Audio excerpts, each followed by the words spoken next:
Uye nanyuze mu bikomeye nahuye n'urupfu ni mu kagari ka Cyabagarura mu murenge wa Musanze mu mudugudu wa Gaturo ho mu karere ka Musanze niho Mushimiyimana Vestina yubatse nyuma yo kugongwa n'imodoka byatumye agendera ku mbago kugeza ubu ngo ku mugoroba wo ku ya 27 ngo nibwo umunyamabanga nshingwabikorwa w'umurenge wa Musanze aherekejwe n'abadaso bageza aho uyu mubyeyi yubatse ari nahaba ngo baje kumusenyera ngo kuko yubatse ahatemewe gusa ngo uyu mubyeyi kimwe n'abaturage bababajwe nuko umunyamabanga nshingwabikorwa w'uyu murenge wa Musanze yatsimbaga uyu mubyeyi agenderaho avuga ko ari kwirwaza. Nge ndifuza nk'abanyamakuru ko mwandenganura uyu mugabo gashaka ikintu anshaka akabivuga neza. Perezida wa Repubulika y'u Rwanda asanzwe ari umubyeyi wacu yandenganura kuri uyu muyobozi rwose sinzi ikintu.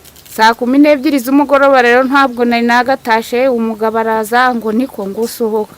Umudamu amaze gusohoka mutambikana hari hepfo inyuma amaze kumusohoka nango guma hango ntiwinjire mu nzu atuma abantu ngo nibazana umwana yaramaze kumuhagira avuga ati sindazi barasana umwana atambaye ngo bamuzana hano hanze abaturage babari hari avuga bati uwo mwana nibamusubize mu nzu atarwa nuko bamushubije mu nzu uwo mugabo aravuga ngo nubwo bamushubije mu nzu ngo uyu mugore ntasubira mu nzu ngo aganama yerengo nta bugwaye afite. Umugore akamubwira ati narema yo kuguru umutako harimo ibyuma ntago ngenda gasimpagarara ngwicaraho nuko yamwicaje nibayamukwe nka samowe yavuze ngo ari kwirwaza ari gutengura byageze n'igihe amusaba imbabazi ati buretse wenda nje mu nzu igitifu aravuga ngo amufata n'imbago ngo ari kuri kwirwaza none arayimwaka nashatse kugira wenda ngo nse nabonye abadaso nabasi buriya navuga iki bwaba ari n'ubugome yaba mukoreye guhangara noneho akavuga ngo ari kwigirishwa yaje nasaza mwatsi imbago afata akaboko abindurira inyuma ngo ari kwigirishwa. Twagirimana Edouard umunyamabanga nshingwabikorwa w'umurenge wa Musanze radio na televiziyo Flash tumubajije niba koko yatsimbaga uyu mubyeyi yavuze ko ibyo atabikora ngo ahubwo uyu mubyeyi yubatse ahagenewe amashyamba. Ntabwo twakora umukozi wo kwa kumurimago ari bakoresha agenda ntabwo bishoboka. Nawe abaturage babivuga abaturage bari bahise nibangaye nitwe twari duhari amakosa yakoze aho hantu yubatse hagenewe amashyamba ntabwo hagenewe kubaka ubwo aho tubimenyeye tumuha inyandiko imubuza kuhubaka imusaba no gukora ibyo yubatse.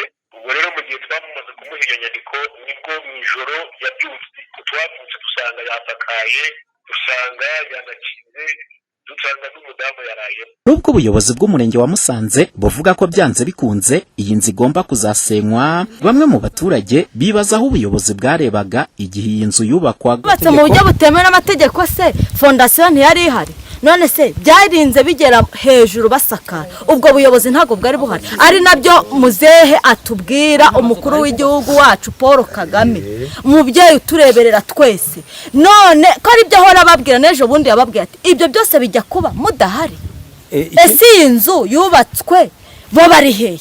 Nkuko twabitangarijwe n'ubuyobozi bw'umurenge wa Musanze buvuga ko nibumara kuganira n'uyu muryango ndetse no kumushakira haba kuko avuga ko atishoboye ngo iyi nzu izahita isenywa. Ku ruhande rw'abaturage bo bakavuga ko batazemera ko iyi nzu isenywa bareba. Ubu nje ntukureba uyu mukobwa baramutse basenye inzu nanjye ahubwo napfa nk'imanika mu mugozi. Ijambo ryanje niri Umuhoza Honore Flash TV mu karere ka Musanze mu majyaruguru y'u Rwanda.